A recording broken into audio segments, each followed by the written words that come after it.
coalition of northern groups has vacated its quit order to Igbos residing in northern states of Nigeria.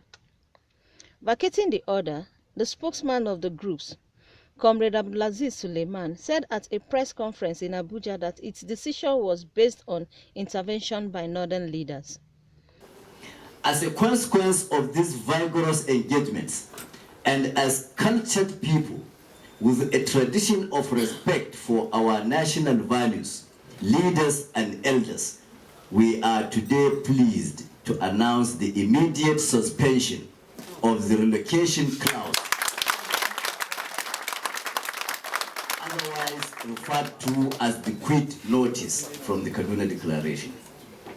This suspension, we are proud to say, is also out of respect for and reaffirmation of our allegiance to one united, peaceful and prosperous Nigeria.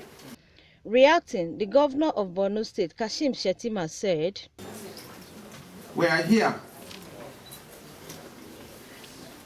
to politely but meticulously ensure that this press conference holds as planned, and to politely monitor and ensure that the quit notice was publicly withdrawn the same way it was publicly declared in June." Nigerians present at the briefing, including members of the coalition, spoke on suspension of the vacation order. Some people might ask, why should we be interested in this Arewa coalition withdrawing the quit notice? We simply want to prevent a situation where some hoodlums will take advantage of the quit notice to go after the lives and properties of any Nigerian living in any of the 19 northern states. We also don't want to create room for reactions in any of the 17 states in southern part of the country. I think it's very welcome. You know, we also commend the efforts of the coalition and the efforts of others who have been able to assuage them. Project Nigeria First is a national movement towards a united and a greater Nigeria.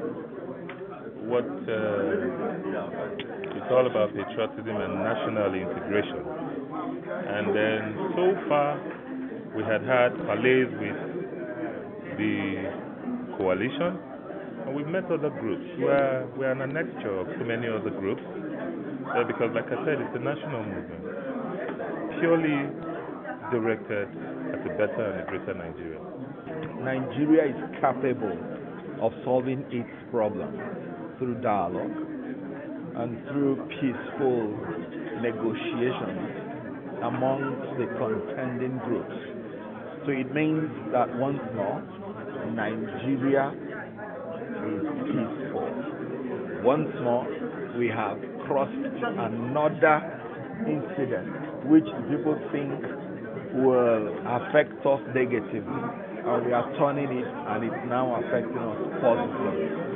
I think we are more united. For us, we felt strongly we need to build a nation, and this nation cannot be built by just one section or two sections of the country. Everybody must be carried along.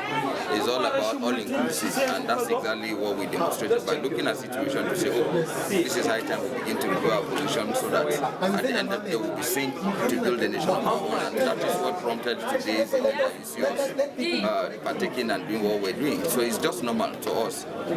One, we brought issue to the fore, and people had actually demonstrated their commitment and zeal towards building a new nation. And to us, well, it's a welcome development. So it's a thing we look up to and we hope to. So we are also kind of being marginalized. So every section of the country is being marginalized, in quote, by just few individuals. So I think it's an opportunity for us to have a rethink and begin to build a nation. Building a nation means all of us must come to the fore.